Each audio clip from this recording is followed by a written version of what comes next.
Informasi lainnya pemirsa, sindikat joki masuk perguruan tinggi Universitas Hasanuddin Makassar terbongkar, 6 pelaku ditangkap. Kasus ini pun melibatkan tim IT, Unhas hingga mahasiswi kedokteran peraih Olimpiade Sains Nasional.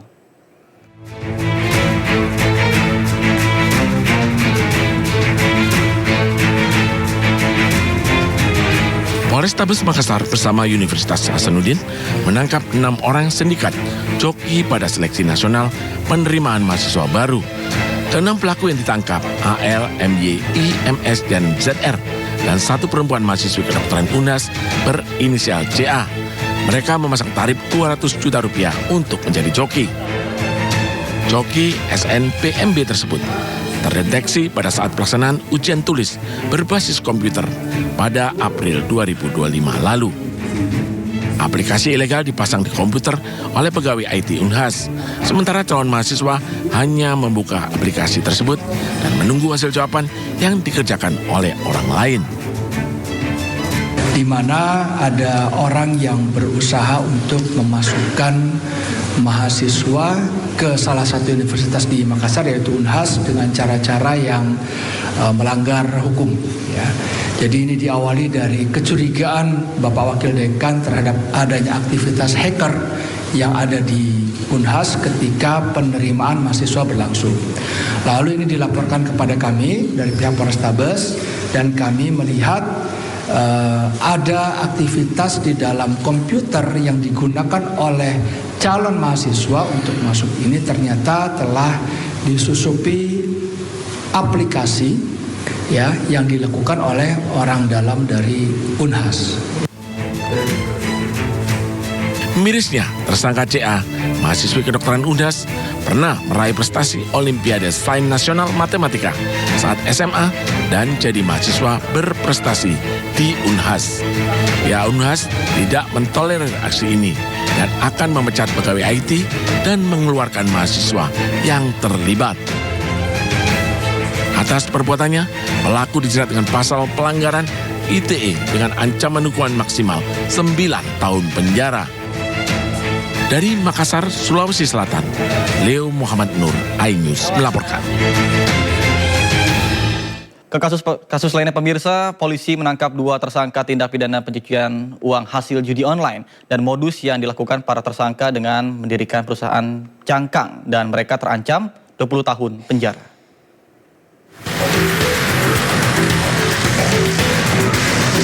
Dua tersangka berinisial OHW dan H ini hanya bisa tertunduk malu saat dihadirkan di Barreskrim Polri Rabu siang.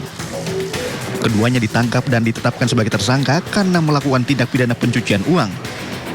Dari hasil pengelolaan 12 situs judi online selama 6 tahun, polisi menyita 503 miliar rupiah dari aksi pencucian uang kedua tersangka. Kabar Reskrim Polri Komjen Wahyu Widada menjelaskan, penangkapan berawal dari adanya informasi transaksi perjudian online. Kemudian pihaknya bersama instansi lain melakukan penyelidikan dan petugas langsung menangkap kedua tersangka di Jakarta. Modus yang dilakukan kedua tersangka dengan mendirikan perusahaan cangkang. Modus ini relatif baru dilakukan. Pasalnya uang hasil judi online yang terkumpul langsung dilakukan transaksi digital. Dalam menjalankan aksinya, kedua tersangka memiliki peran masing-masing, yakni sebagai komisaris dan direktur di perusahaan cangkang. Sementara penyidik juga bekerja sama dengan Pusat Pelaporan dan Analisa Transaksi Keuangan untuk menelusuri aset lain milik tersangka dan memblokir 197 rekening dari 8 bank. Uang hasil judi online tersebut ditempatkan di berbagai rekening, rekening rekening nomini dan juga perusahaan cangkang dalam rangka menyamarkan atau yang kita sebut dengan layering yang telah dilakukan. Kemudian uang tersebut ditempatkan di rekening para tersangka dan digunakan untuk kepentingan pribadi mulai tahun 2019 hingga tahun 2025. Untuk mempertanggungjawabkan perbuatannya, kedua tersangka harus mendekam di sel tahanan Barreskrim Polri dan dijerat pasal berlapis tentang informasi transaksi elektronik dan tindak pidana pencucian uang dengan hukuman pidana penjara maksimal 20 tahun. Dari Jakarta Selatan, Den Helmi Sajangbati, iNews melaporkan. Pemirsa, seorang mama melakukan aksi penipuan modus jual minyak murah di Pandeglang, Banten. Akibat aksinya, korban menderita kerugian hingga 621 juta rupiah.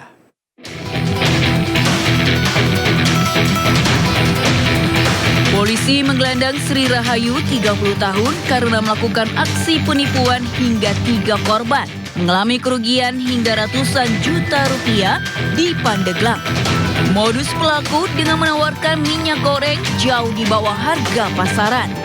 Awalnya pelaku memberikan pesanan minyak goreng sesuai dengan yang dipesan korban. Namun setelah korban memesan dalam jumlah yang lebih besar, ternyata minyak goreng tidak kunjung datang. Bahkan karena tidak dapat memenuhi pesanan, pelaku pun menghindar dari korban hingga dilaporkan ke polisi. Dari ketiga korban, total kerugian yang dialami sebesar 621 juta rupiah. Korban ini membeli beberapa kali minyak goreng, namun pada saat mau dikirim, nanti dia mengatakan nanti akan saya kirim sekaligus, jadi bukan hanya sekali pembelian. Nah, pada saat waktu yang dijanjikan, itu barang-barangnya, minyak gorengnya tidak juga sampai diterima oleh pembeli itu. Atas perbuatannya, pelaku harus terjerat pasal 378 dan pasal 373 dengan ancaman 6 tahun kurungan penjara. Dari Pandeglang, Banten, Iskandar Nasution, iNews melaporkan. Pemirsa, anggota Komisi 10 DPR RI Ahmad Dhani dinyatakan melanggar kode etik sebagai anggota legislator atas dugaan penghinaan marga Pono yang berasal dari Nusa Tenggara Timur. Putusan disampaikan Mahkamah Kehormatan Dewan DPR RI dan Ahmad Dhani mendapatkan sanksi berupa teguran lisan.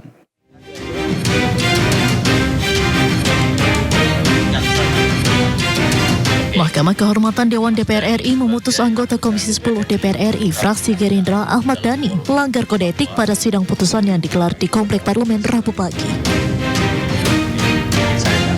Hal ini buntut dari 2 laporan yang diajukan Komnas Perempuan dan musisi Ryan Pono mengenai pernyataan seksisnya saat rapat naturalisasi bersama Kemenpora dan dugaan penghinaan marga.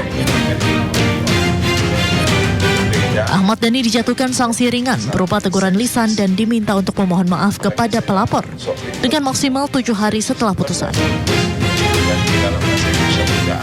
Mahkamah Kehormatan Dewan dan mengadili sebagai berikut.